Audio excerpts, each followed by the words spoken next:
आज आपण चिकन बिर्याणीला पर्यायी रेसिपी म्हणून चिकन राईस बनवणार आहोत। तर त्यासाठी मी इथे 1 कप तांदूळ स्वच्छ धुवून घेतलेले आहेत।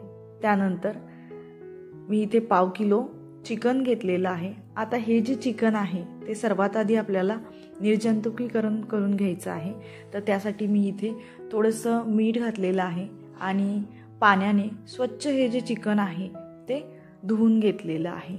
आता आपल्याला हे जे चिकन आहे ते मॅरिनेट करायचं आहे। तर मॅरिनेट करण्यासाठी मी अर्धा चमचा मीठ, पाव चमचा हळद आणि अर्धा चमचा लाल तिखट घातलेलं आहे। आता हे आपल्याला कमीत कमी 15 ते 20 मिनिटं हे चिकन आपल्याला मॅरिनेशनसाठी ठेवायचं आहे। तोपर्यंत इकडे मी कुकर गरम करून कुकरमध्ये 2 चमचे कुकिंग ऑइल घातलेलं आहे। तेल चांगलं गरम झालं की त्यामध्ये आपल्याला जिरे घालायचे आहेत। त्यानंतर खडे मसाल्यांमध्ये 1 तमालपत्र, अर्धा इंच दालचिनीचा तुकडा, 1 हिरवी विलायची, 1 काळी विलायची, 1 स्टार फूल, 3 ते 4 लवंग आणि 3 ते 4 मिरी घातलेले आहे। त्यानंतर 1 मीडियम साईजचा कांदा स्लाइसमध्ये कट करून घेतलेला आहे। 1 मीडियम साईजचं टोमॅटो बारीक बारीक कट करून घेतलं आणि 3 ते 4 हिरव्या मिरच्या, 1 चमचा अद्रक लसूणची पेस्ट, चिमूटभर हळद आणि 2 ते 3 चमचे बिर्याणी मसाला। आता बिर्याणी मसाला हा मेन इन्ग्रेडियंट आहे चिकन राईसचा, त्यामुळे बिर्याणी मसाला घालायला अजिबात विसरायचं नाही।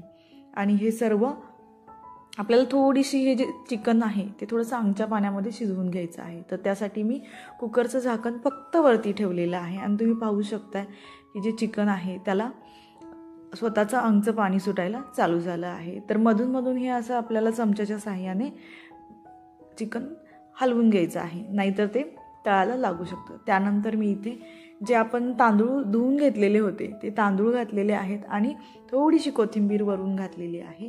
तर आता हे जे तांदूळ आहेत हे आपल्याला 3 ते 4 मिनिट चांगले रोस्ट करून घ्यायचे आहेत। आता रोस्ट करून घेतल्यानंतर इथे आपल्याला जेवढं आपण तांदूळ घेतलेलं आहे त्याच्या डबल आपल्याला कुकरमध्ये पाणी घालायचं आहे। तर तुम्ही पाहू शकताय पाणी घातल्यानंतर हे जे तांदूळ आहेत ते एकदा तळापासून मस्त असे मिक्स करून घ्या, जेणेकरून चिकनचे पीसेस जे आहेत ते एका ठिकाणी साचणार नाहीत। तुम्ही पाहू शकताय की आता आपल्याला कुकरचं झाकण लावून इथे आपण 2 ते 3 शिट्ट्या कुकरच्या काढून घ्यायच्या आहेत। त्यानंतर आपल्याला 15 ते 20 मिनिटं कुकर थंड करून घ्यायचं आहे आणि कुकरमधली जी शिट्टीतली हवा आहे ती सर्व पहिला काढून घ्यायची आहे, चेक करायची आहे।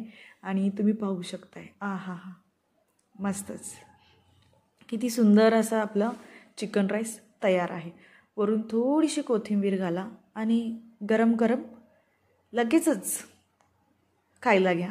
आहा हा मस्तच। चला तर मग करा आणि पटकन चॅनेलला सबस्क्राईब